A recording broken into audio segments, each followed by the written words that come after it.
dia tsy haiko angamba fa ny fotoana eto tsy ho afaka anelabelarako an'izay fa misy be da be zany ny mahatonga ny resaka zaza tsy hita e. Matetika moa zany dia resaka sud izy reny mahatonga an'ireny zaza reny tsy hita. Voalohany indrindra sud tonga dia miala ao an-trano zany zay natao hoe sud moa zany lasa mandeha mitsoaka any le zaza. Dia indraindray resaka fanomezana zava-tsampotony izy reny. Misy ny efa manamanana sakay zany dia izy vavy moa matetika manao zany efa manamanana sakay zany izy any izy dia hoetikety ny sakaizany any dia manao filazana aty aminay aty ny ray aman-dreny dia manikatra ny fampitorana izay. Ary izy reny misy tena tonga hatrany amin'ny fahatany mihitsiny misy ny tonga any amin'ny fahatany mihitsiny le zaza maingana kely zao zay mandefa polisy mandeha tany antsohy tany fa na eny vaovao zay hoe misy le zaza tsy hita nanao filazana aminay dia lasa mandeha matany ny polisy mandeha manao fampitorana any sy mitady ny zaza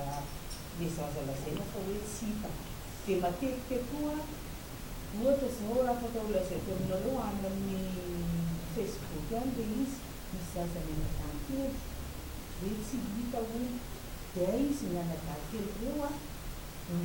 matetika zany le fisarahany ray aman-dreniny no mahatonga le zaza tsy samy tia daholo na ny dadany na ny neniny dia sahirana le zaza fa reo zazakely mianadahy reo lasa nandeha mitsoaka andeha ho any amin'ny dadany mandeha ho any amin'ny dadany any Antsirabe. Volon-taona iray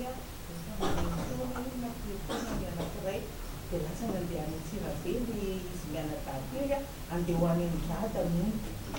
Dia ny sy nahita tamin'ny Facebook dia nanao signalement tamin'ny polisy any misy PMPM koa ny Antsirabe dia mifandray izay sy ny PMPM dia nanao ny fikarohana sy ny fampitorana rehetrarehetra satria tsy maintsy mandeha amin'ny fampitorana daholo dia zavatra rehetra dia mbola ampoko za zay dossier zay ao aminay ao dia angamba amin'ity herinandro ity zay dia afaka fitsarana.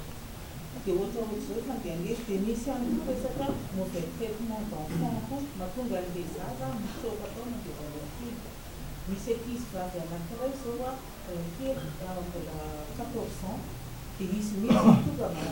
manakona anay ao hoe za tsy andeha hody any aminay any foana izy izy fa za fijanony dadanay.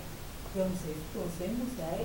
dia tsy maintsy raisinay le zaza tambatambazana izy dia ampanatrona ny ray aman-dreniny dia resahana izy dia resahana ny ray aman-dreniny dia anarina le tenerina le ray aman-dreny hoe misy zavatra ataonareo kosa tsy zakan'le zaza satria tsara ho fantatritsika fa izahay ao anatin'ny politim-pirenena dia tsy mpanao tsy mpisandoka fotsiny tsy mpanambady araky ny